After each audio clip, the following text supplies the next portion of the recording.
Hi, good morning 12th class students. This is the biology time, and here we will discuss the chapter number 2, sexual reproduction in flowering plants.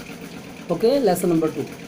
So sexual reproduction in flowering plants. Flowering plants मतलब angiosperms. ठीक है, तो angiosperm जितने भी होते हैं वो flowering होते हैं, और उसमें हम बात कर रहे हैं फ्लावर की. What is flower? अगर हम फ्लावर की बात करें तो फ्लावर क्या है? Flower is a reproductive organ. Okay, and it has the two types of reproductive organs, male and female. हम उसी प्लांट को या फ्लावर को कंप्लीट फ्लावर कहते हैं जिसमें दोनों पार्ट्स होते हैं. ठीक है, और अगर कोई भी एक पार्ट मिसिंग है that is incomplete flower. Okay, अब जब दोनों ही चीज़ें अगर मौजूद है तो हम उनके थोड़ा सा नाम बात कर लेते हैं. जैसे हम मान लीजिए मेल की बात करते हैं. ठीक है, अब हम मेल की बात करते हैं तो इसे स्टिमिनेट बोलते हैं या स्टैंड बोलते हैं. इसके अंदर होता है हमारा क्या? फिलामेंट और एंथर, यानी जो नीचे की डंडी है वो फिलामेंट है, ऊपर जो लोब की तरह है that is called the anther. ठीक है, इसको ही जब हम कट करते हैं तो इसके अंदर ही हमें क्या मिलते हैं? हमें मिलते हैं टू लोब यानी बाइलोब. ठीक है, स्ट्रक्चर मिलती है जो बाद में मियोसिस होने के बाद हम उसको माइक्रोस्पोरोजेनेसिस बोलेंगे, माइक्रोस्पोर. अब उसके बाद हम जो फीमेल पार्ट है हमारा उसकी बात करते हैं. वो कैसा होता है? स्टिग्मा, स्टाइल और ओवरी, यानी कि पहले हल्का सर्कल, फिर उसके बाद नीचे ट्यूब, फिर उसके बाद नीचे circle. That is called the हमारा कहलाता है फीमेल पार्ट, यानी पिस्टिलेट हम इसको बोलते हैं. स्टिग्मा पहले नंबर पर, उसमें क्या होता है? लिक्विड होता है जो पॉलन ग्रेन्स को नीचे आने में हेल्प करता है. फिर उसके बाद स्टाइल यानी पूरी एक ट्यूब होती है. फिर नीचे उसके ओवरी पार्ट होता है जिसके अंदर ओव्यूल फॉर्म होता है आफ्टर द फर्टिलाइजेशन. ठीक है, तो अब हम इस चीज़ को, ये हमने एक नॉर्मली जानकारी ले ली कि फ्लावर क्या है. फ्लावर के बहुत सारे पार्ट हैं. कोरोला है. ठीक है, अब जो हमारे ग्रीन कलर के पार्ट्स दिखते हैं क्या होते हैं? वो सेपल्स होते हैं. और जो फ्लावर है कलरफुल उसे हम बोलते हैं पेटल्स. तो ठीक है, पेटल्स हो गया, सेपल हो गया, नीचे थैलेमस होता है जो उसका पूरा बेस होता है उसको कनेक्ट करे हुए होता है, उससे नीचे डंडी होती है, उसको स्टॉक बोलते हैं. ठीक है, तो इस तरीके से हमारे एक फ्लावर की स्ट्रक्चर कंप्लीट होती है. और ये समझ में आ गया कि फ्लावर क्या है. This is the reproductive organ of angiospermic plants. Okay, तो अब जो हम जो एंडोथीसियम और हमारा, अब हम बात कर रहे थे कि एंडोथीसियम या गायनेशियम और एंड्रोसियम क्या होता है. यही देखिए, मेल पार्ट को हम लोग एंड्रोसियम भी बोलते हैं, स्टिमिनेट भी बोलते हैं. जो हमारा फीमेल पार्ट है उसे हम गायनेशियम भी बोलते हैं या पिस्टिलेट भी बोलते हैं. अब उसके बाद आता है स्पोरोजेनेसिस. एक वर्ड आता है. स्पोरोजेनेसिस का मतलब क्या होता है? मीन्स मेल और फीमेल गैमेट्स का बनना जो है वो स्पोरोजेनेसिस कहलाता है. ठीक है, ये दो प्रोसेस से बनता है. एक माइक्रोस्पोरोजेनेसिस है, मेगा स्पोरोजेनेसिस. जो माइक्रोस्पोरोजेनेसिस है वो कहाँ होती है? मेल में होती है, यानी मेल गैमेट के बनने की प्रोसेस को बोलते हैं. और जो फीमेल गैमेट के बनने की जो प्रोसेस होती है वो मेगा स्पोरोजेनेसिस होती है. और वो कहाँ होती है? वो ओवरी के अंदर होती है. ठीक है, ड्यूरिंग द फर्टिलाइजेशन. अब प्री फर्टिलाइजेशन हम बात कर रहे थे. प्री फर्टिलाइजेशन, तो देखिए प्री फर्टिलाइजेशन का मतलब फर्टिलाइजेशन से पहले की स्ट्रक्चर. जो फर्टिलाइजेशन से पहले की स्ट्रक्चर होती है उसमें क्या पार्ट करता है? यानी कि वो होता है हमारा एंथर. ठीक है, यानी कि एंड्रोशियम. अब उस एंड्रोशियम में जो हमारा ऊपर का स्ट्रक्चर हमने बताया था एंथर, यानी जब हम उसको कट करते हैं तो कैसा दिखता है? वो बाई लोब. ठीक है, वो बाई लोब्ड होता है. और बाइलोब्ड होने की वजह से, लेकिन इसमें मियोसिस होता है. जैसे इसमें मियोसिस होता है वो कैसा इंटरचेंज हो जाता है? वो फोर लेब्ड में, यानी कि टेट्रा लोब्ड स्ट्रक्चर हो जाती है. इसके अंदर लिक्विड होता है और इस लिक्विड के अंदर ही हैं हमारे पॉलन ग्रेन्स. पॉलन ग्रेन जो मेल गैमेट्स हैं. ठीक है, और जब ये मेल गैमेट क्या होते हैं? जैसे ही ये हल्के से येलोइश कलर के होते हैं. कैसे होते हैं? हल्के येलोइश कलर के. और ये जो हल्के येलोइश कलर के होते हैं ये जो अब इसकी लेयर्स बनती हैं. जैसे ही हमारे ये टेट्रा हो गया, ठीक है, यानी कि इस तरीके की स्ट्रक्चर बन जाएगी जैसे मैं आपको ये दिखा रहा हूँ इस तरीके से. ठीक है, ये जुड़ी हुई. तो ये आपके लोब दिख रहे हैं, दो लोब आपको, लेकिन एक में ही दो ऊपर दो नीचे, एक ऊपर एक नीचे, फिर इधर भी एक ऊपर एक नीचे, इस तरीके से टेट्रा हो जाएंगे. तो सबसे बाहर की जो लेयर है उसका नाम होता है एपिडर्मिस. ठीक है, और उसके बाद जो सबसे अंदर की लेयर है उसका नाम है टेप्टम. और उसके बीच में, यानी जो बीच की लेयर है उन्हें हम बोलते हैं मिडिल लेयर्स. अब ये मिडिल लेयर्स के और बीच में जो चारों लोब हमने बताया उसमें क्या होता है? उस चारों लोबों में होता है स्पोरोजिनस सेल जो आगे डेवलप होती हैं और किसमें कन्वर्ट हो जाती हैं? मेल गैमेट्स में.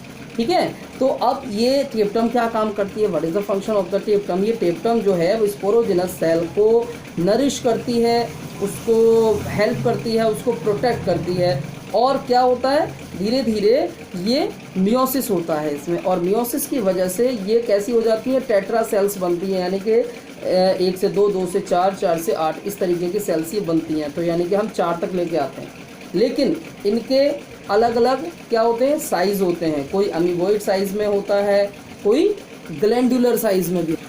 तो हमने बात करी ग्लैंडुलर शेप में, तो ये टी शेप में भी बनते हैं, ग्लैंडुलर शेप में भी बनते हैं। अब उसके बाद जब ये पूरा डिवीज़न हो जाता है, सेल डिवीज़न, तो उसके बाद जो हमारा मेल गैमीट है वो किस तरीके के पार्टों में डिवाइड होगा, ध्यान रखें, वो इस तरीके के पार्टों में डिवाइड होगा कि इसके अंदर, इसके सर्कल के अंदर 2 पार्ट्स हर एक के अंदर डिवाइड हो जाएंगे, और 2 पार्ट्स का नाम होगा वेजिटेटिव सेल और जनरेटिव सेल।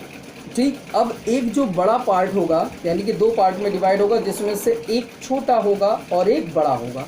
जो बड़ा पार्ट है उसका नाम होता है क्या है, वेजिटेटिव सेल। दूसरा जो छोटा पार्ट है वो है जनरेटिव सेल, और दोनों में न्यूक्लियस होते हैं, और वेजिटेटिव यानी बड़े वाले पार्ट में वैक्यूल्स भी होते हैं। अब जो जैसे ही फिर इसमें और भी मियोसिस होता है, जब इसमें भी डिवीज़न होता है, तो जो जनरेटिव सेल में एक हमारा न्यूक्लियस था वो डबल हो जाता है, और वो कैसा काम करता है, वो फर्टिलाइजेशन में हेल्प करेगा मेल गैमेट्स की फॉर्म में। और जो वेजिटेटिव सेल है वो जनरेटिव सेल को प्रोटेक्ट करती है प्लस नरिश करती है, क्योंकि इसके अंदर अनसैचुरेटेड फैट्स भी होते हैं, ऑयल भी होता है, जो उसको नरिश करने में काम आता है, किसको, जनरेटिव सेल को। ठीक है, तो इस तरीके से हमारा पॉलिन जो है वो प्रिपेयर हो जाता है।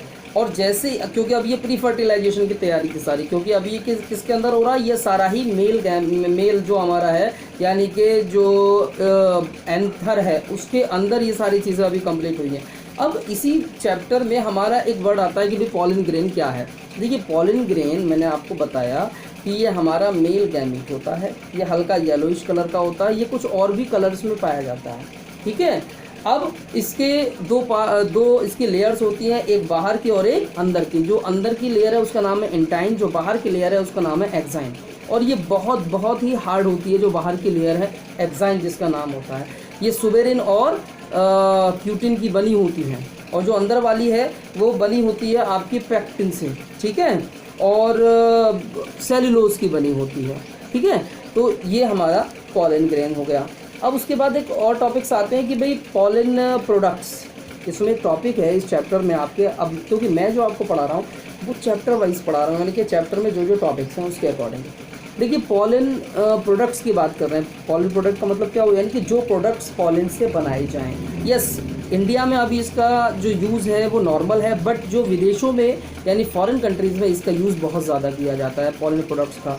मीन्स जैसे कुछ टैबलेट्स हैं, कुछ लोशंस हैं, यानी इसकी क्रीम भी बनाई जाती हैं फॉर प्रोटेक्ट द स्किन, और कुछ इसकी टैबलेट्स भी बनाई जाती हैं to increase the power, internal powers के लिए भी यूज़ किया जाता है। और कुछ जो एथलीट्स हैं वो भी इसका यूज़ करते हैं इन प्रोडक्ट्स का। ठीक है, एक और वर्ड आता है इसमें, पॉलन वायबिलिटी क्या है। यानी पॉलन वायबिलिटी क्या चीज़ है कि यानी कि पॉलन कितने समय तक अपना फंक्शन बरकरार रख सकता है निकलने के बाद। तो ये मैं आपको बता दूं कि लगभग 30 मिनट्स कोई भी एक पॉलन एंथर से निकलने के बाद एक्टिव रहता है, 30 मिनट्स तक लगभग। और इसको अगर हम प्रिजर्व करना चाहते हैं तो वो प्रोसेस कहलाती है क्रायो प्रिजर्वेशन, और वो -196 डिग्री सेल्सियस तक रखा जा सकता है। ठीक है, और ये क्यों रखा जाता है, ताकि आगे हम इसका यूज़ कर सकें। जैसे आपने 9th क्लास में पढ़ा होगा क्रायो प्रिजर्वेशन, ठीक है, जैसे आर्टिफिशियल इंसेमिनेशन में किया था, ऐसे ही ये प्लांट के लिए किया जाता है, और जहाँ इसको रखा जाता है उसका नाम होता है पॉलन बैंक। उसके बाद एक और वर्ड आता है कि भाई पॉलन एलर्जी। क्या चीज़ है पॉलन एलर्जी?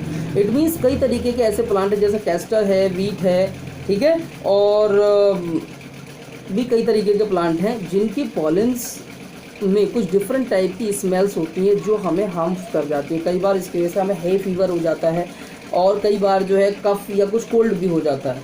तो इस तरीके की एलर्जी को हम बोलते हैं पॉलन एलर्जी, जो हमारे पॉलन से हमें हो जाती है।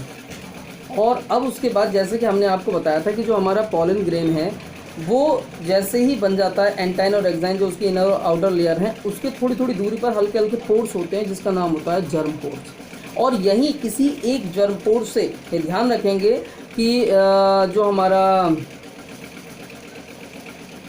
मोनोकोटिलीडन है और डाइकोटिलीडन है, उसमें अलग अलग होता है स्ट्रक्चर, यानी कि जर्म पोर एक में कम होते हैं और एक में एक ही होता है, या एक में ज़्यादा और में ज़्यादा भी होते हैं। तो ये हमारा डाइकोट और मोनोकोट के बारे में भी होता है, यानी कि उसके जर्म पोर अलग अलग होते हैं नंबर्स में। उसी जर्म पोर से ही एक ट्यूब निकलती है जिसमें मेल गैमीट्स होते हैं, ध्यान रखेंगे, वही मेल गैमीट, और इसी में ट्रू न्यूक्लियस भी होता है, ठीक है। और यही पॉलन ट्यूब जब कहाँ पहुँचती है, यानी ये पॉलन कहाँ पहुँचता है, स्टिग्मा पर। जैसे ही स्टिग्मा पर पहुँचता है ड्यूरिंग द फर्टिलाइजेशन के लिए, तो उसी जर्म पोर से एक ट्यूब अट्रैक्ट होती है, यानी बनती है, और वो अट्रैक्ट होती है किस वजह से, क्योंकि स्टिग्मा के अंदर एक लिक्विड है जो उसको अट्रैक्ट करता है, जिसको आप लोगों ने 10th क्लास में पढ़ा होगा, कीमो सिंथेसिस, ठीक है, यानी कि जो आपको कीमो बताया गया था वही है, कीमो मीन्स केमिकल। तो उससे ट्यूब बनती रहती है, और वो ट्यूब पूरी आकर के और कहाँ फर्टिलाइजेशन करती है, ओवरी के अंदर, जो हमारा ओव्यूल है, ठीक है, वहाँ पर जो हमारी फीमेल गैमेट्स हैं, ठीक है, उनके साथ, ठीक है। आज के लिए इतना, बाकी काम फर्टिलाइजेशन नेक्स्ट वीडियो में बताएंगे। Thank you and have a nice day. ये जो मेरा आप चैनल देख रहे हैं बायोलॉजी मैजिक गुरु, इसको आप यूट्यूब पर देखिए, इसको लाइक कीजिए, सब्सक्राइब कीजिए और शेयर कीजिए, क्योंकि लॉकडाउन चल रहा है। लॉकडाउन में आपके और भी रिलेटिव्स हैं, दूर हैं, फ्रेंड्स हैं, या जो आपसे किसी वजह से कनेक्ट नहीं हो पाए, तो वो भी इसका फ़ायदा उठाएं और ऑनलाइन स्टडी से अपनी स्टडी कर सकें और अपने नोट्स बना सकें। आप भी इसको धीरे धीरे पॉज करके सुनिए और इसको आप नोट डाउन करिए। और प्लस अगर कोई भी क्वेश्चन इससे रिलेटेड बनता है, माइंड में आता है, अगर कुछ समझ में नहीं आ रही हो, तो आप उसको अपने जो ग्रुप हमने बनाया है उस ग्रुप में आप डालिए क्वेश्चंस, हम उसका टाइम मिलने पर रेक्टिफिकेशन करेंगे, उसको आंसर देंगे। Thank you and have a nice day to all.